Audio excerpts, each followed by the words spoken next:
Hello बच्चों, कैसे हो आप लोग।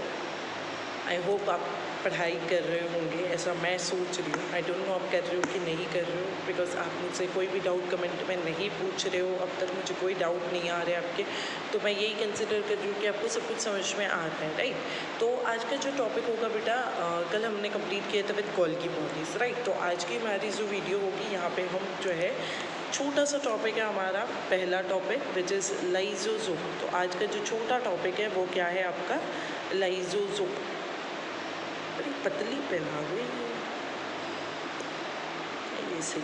चलो, तो आज का टॉपिक क्या होगा बेटा, लाइजोसोम। तो as we had studied about the Golgi और हमने एंडोप्लाज्मिक रेटिकुलम भी कंप्लीट किया, तो लाइजोसोम भी क्या है, तो it is also one kind of membrane bound organelles जो आपके साइटोप्लाज्म में प्रेजेंट है। साइटोप्लाज्म मतलब सेल के साइटोप्लाज्म में प्रेजेंट है, राइट। तो do you know anything about the lysosome, आपको कुछ भी पता है लाइजोसोम्स के बारे में। अच्छा, before starting, if you are new to this channel तो सब्सक्राइब करना बिल्कुल मत भूलो, और अगर वीडियो पसंद आ रही है तो do like, share and comment. आपकी एक कमेंट मेरे लिए बहुत इंपॉर्टेंट होती है, एक कमेंट आपकी बहुत इंपॉर्टेंट है। और ऐसा कुछ नहीं है कि मैं आपको जो है कुछ और कमेंट करने बोल रही हूँ, no, I am just asking you the questions which you have to answer me in the comment section, correct. तो फिर वही चीज़ आप आंसर कर दो जल्दी से। तो चलो, लेट्स स्टार्ट विथ लाइजोसोम। तो लाइजोसोम के बारे में कुछ बातें कर लेते हैं आज। तो लाइजोसोम की अगर हम बात करें तो ये क्या होते हैं, this are membrane bound vesicular structure. ये क्या है, तो ये मेम्ब्रेन बाउंड वेसिकुलर स्ट्रक्चर होते हैं जो साइटोप्लाज्म के अंदर बने होंगे। और ये कैसे बनते हैं, तो ये पैकेजिंग से बनते हैं। कैसे बनेंगे, पैकेजिंग। हमने देखा कि गोल्गी में क्या होता है, पैकेजिंग होती है। तो गोल्गी की जो पैकेजिंग होगी, जैसे आपका कोई सामान होता है, आप जब ऑर्डर करते हो तो ऑर्डर करते टाइम पे वो सामान क्या होता है, पैक किया जाता है एंड देन फिर आपके पास में आता है। लाइक पार्सल इज कम्प्लीटली क्या होता है, प्रोटेक्टेड होता है। तो लाइजोसोम्स क्या होते हैं, ये पैकेजिंग मटेरियल होते हैं बाय गोल्गी अपैरेटस। तो पैकेज कौन कर रहा है, इनको गोल्गी कर रहा है। कौन पैकेज कर रहा है, गोल्गी कर रहा है। तो ये होते हैं आपके लाइजोसोम्स। ये आइसोलेटेड लाइजोसोम स्ट्रक्चर जो है, ये इनमें हर एक चीज़ प्रेजेंट होती है। They are very much rich in each and every structure. इसीलिए हम इनको क्या बोलते हैं, they are rich in almost all type of hydrolytic enzyme. किसमें रिच होंगे ये, all type of hydrolytic enzyme. Hydrolytic enzymes क्या होते हैं, तो दिस आर हाइड्रोलाइसिस। ये क्या होते हैं, हाइड्रोलाइसिस। अब हाइड्रोलाइसिस मतलब क्या, इनके पास में लाइपेस हो सकता है, इनके पास में प्रोटीएस हो सकता है, इनके पास में कार्बोहाइड्रेट्स हो सकता है। तो जिसके भी पीछे जो भी प्रोटीन होगा, जिसके भी पीछे एस आ गया, जो भी एंजाइम्स होंगे जिसके भी पीछे एस आ गया है, they are rich in lysosomes. They are rich मतलब वो किस में आ जाएंगे, हमारे लाइसोसोम्स में आ जाएंगे। तो लाइसोसोम्स क्या है, this are membrane bound vesicular structure जो गोल्गी बॉडी से बन के आ रहे हैं and they are going to be get transported. और इनके पास में एक एंजाइम जो बहुत ज़्यादा अमाउंट में होता है, वो होता है इनका हाइड्रोलाइटिक एंजाइम। तो कौन सा एंजाइम होगा, हाइड्रोलाइटिक एंजाइम। ये हाइड्रोलाइटिक एंजाइम जो है ये हाइड्रोलाइसिस से बनते हैं। हाइड्रोलाइसिस मतलब क्या, लाइपेज, प्रोटीज, कार्बोहाइड्रेट्स, ये सब किस में आ जाते हैं, आपके हाइड्रोलाइसिस में आ जाते हैं। If you talk about the pH, तो पीएच क्या होता है, तो पीएच इनका होगा acidic pH. They are active and active only during the acidic pH. Basic pH में ये एक्टिव नहीं होते हैं। ये करते क्या है, तो what are the role, acidic pH क्यों चाहिए होता है, because they help in digestion. किस में हेल्प करेंगे, डाइजेशन में हेल्प करेंगे। मतलब ये digesting carbohydrate, proteins, lipid, nucleic acid के बने होते हैं। तो डाइजेशन किसके फॉर्म में होता है, प्रोटीन्स, लिपिड्स, कार्बोहाइड्रेट्स।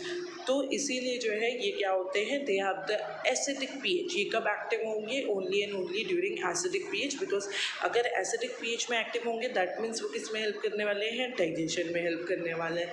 तो आई होप यहाँ तक आपको समझ में आ गया। हमने क्या देखा, लाइसोसोम्स क्या होते हैं, ये चीज़ पढ़ी। मैं आपको टेक्स्ट बुक भी बता देती हूँ साथ ही साथ में।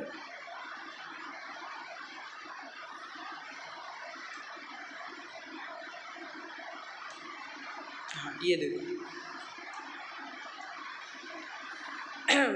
हमने ये लास्ट लेक्चर भी किया हुआ था, जैसे कि आप यहाँ पे देख रहे हो, इनके पास में हाइड्रोलाइसिस होता है, पीएच इनका एसिडिक होगा, वेसल्स होते हैं ये जो है किसमें हेल्प करेंगे, डाइजेशन में हेल्प करेंगे। ये लास्ट लेक्चर ही पढ़ लिया हमने, मैंने आपको लास्ट लेक्चर में टेक्स्ट बुक के थ्रू बता दिया था।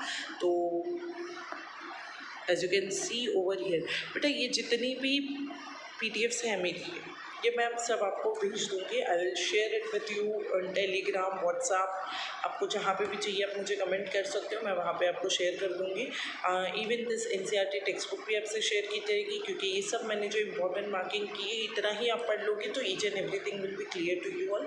तो ये भी शेयर कर दिया जाएगा, इवन वो रिटन नोट्स भी आपके साथ में शेयर कर दी जाएंगे। And if you want a proper notes, proper handwritten notes, तो आप वो भी मुझे पूछ सकते हो, वो भी आप कमेंट कर दोगे तो मैं आपको वो भी प्रोवाइड करवा दूँगी, ठीक है। सो नेक्स्ट टॉपिक क्या होगा हमारा, तो next we are going to start with vacuoles. तो लाइसोसोम समझ में आ गया होगा आई होप। अब हम जो दूसरा स्टार्ट कर रहे हैं वो क्या है आपका, तो दैट इज वैक्यूल। अब आपने ये तो पढ़ा ही होगा, वैक्यूल आपने देखा होगा कि ये एक सेल है, तो सेल के अंदर ये न्यूक्लियस है, तो यहाँ पे जो है ये बड़े बड़े जो स्ट्रक्चर होते हैं ना, ये कौन से होते हैं, वैक्यूल के होते हैं। प्लांट सेल में वैक्यूल सबसे ज़्यादा अमाउंट में होता है, प्लांट सेल में वैक्यूल सबसे ज़्यादा होता है कंपेयर टू एनिमल। तो it is more in plant cell, more in means what, more larger structure की बात करेंगे, लार्जर ये प्लांट सेल में सबसे ज़्यादा होते हैं। एनिमल सेल की बात करेंगे ना, एनिमल सेल में बहुत छोटे छोटे होते हैं, ऐसे छोटे छोटे स्ट्रक्चर्स होते हैं, जबकि प्लांट सेल में they are the larger ones. तो वैक्यूल्स क्या होते हैं, again this is membrane bound space, जो कहाँ मिलेंगी आपको, साइटोप्लाज्म में मिलने वाली है। इनके पास में क्या क्या प्रेजेंट होता है, तो they have water, they have SAP and excretory product. तो इनके पास में वाटर होगा, सैप होगा, एज वेल एज इनके पास में क्या होगा, एक्सक्रीटरी प्रोडक्ट्स होंगे, जो हमें बॉडी से वेस्ट निकालना है वो प्रोडक्ट्स होंगे इनके पास में, जो सेल के लिए यूज़फुल नहीं है ना बेटा, जो सेल के लिए कुछ भी यूज़ नहीं। जैसे फॉर एग्जाम्पल अगर मैं बोलूँ कि तुम जो है, तुम तो कुछ यूज़फुल नहीं हो नीट के लिए, फिर भी तुम नीट की पढ़ाई कर रहे हो, करेक्ट, क्योंकि तुम पढ़ते ही नहीं हो। तो वैसे ये भी होते हैं जो सेल के लिए बिल्कुल यूज़फुल नहीं है, फिर भी जितना भी एक्सक्रीशन वाला मटेरियल होगा वो सारा इनके पास में स्टोर होगा, जिसको ये बॉडी से बाहर फेंक देंगे, करेक्ट। अगर हम बात कर रहे हैं वैक्यूल की, तो ये कैसे होते हैं, इनके पास में सिंगल मेम्ब्रेन बाउंड स्ट्रक्चर होता है। तो वैक्यूल भी कवर्ड होते हैं by single membrane bound structure, जिसको हम क्या बोलते हैं, टोनोप्लास्ट, जिसे क्या बोला जाता है, टोनोप्लास्ट। इंपॉर्टेंट टर्म है, याद रखना है।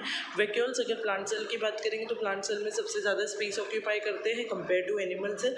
टोनोप्लास्ट की बात करेंगे ना बेटा, तो टोनोप्लास्ट क्या करता है, टोनोप्लास्ट जो है ये transport of number of ions, ये किसका ट्रांसपोर्ट करवाएगा, तो it will transport of ions के अलावा जो है बाकी सारे मटेरियल्स का भी ट्रांसपोर्ट करवाता है। मतलब आयन्स हो गए, मटेरियल्स हो गए, अदर मटेरियल्स, इन सब का ट्रांसपोर्ट कौन करवाएगा, टोनोप्लास्ट। कहाँ पे करवाएगा, मेम्ब्रेन के अंदर करवाएगा। कहाँ पे करवाएगा, inner side of the membrane के अंदर ये सारा ट्रांसपोर्ट करवाने वाला है इनटू द वैक्यूल। इसका कंसंट्रेशन जो है ये वैक्यूल में सबसे ज़्यादा होते हैं। तो अगर हम कंसंट्रेशन की बात करें तो कंसंट्रेशन हाइयर कहाँ पे होगा, वैक्यूल में। कंसंट्रेशन हाइयर कहाँ पे होगा, वैक्यूल में, और लोअर कहाँ पे होगा, साइटोप्लाज्म में। कहाँ पे लो होगा, साइटोप्लाज्म में। हाइयर कहाँ पे होता है, वैक्यूल में। एग्जाम्पल क्या है हमारे पास में, तो हमारे पास में एक एग्जाम्पल है विच इज़ अमीबा। कौन सा एग्जाम्पल है, तो एक एग्जाम्पल हमारे टेक्स्ट बुक में जो दिया है वो है बेटा अमीबा।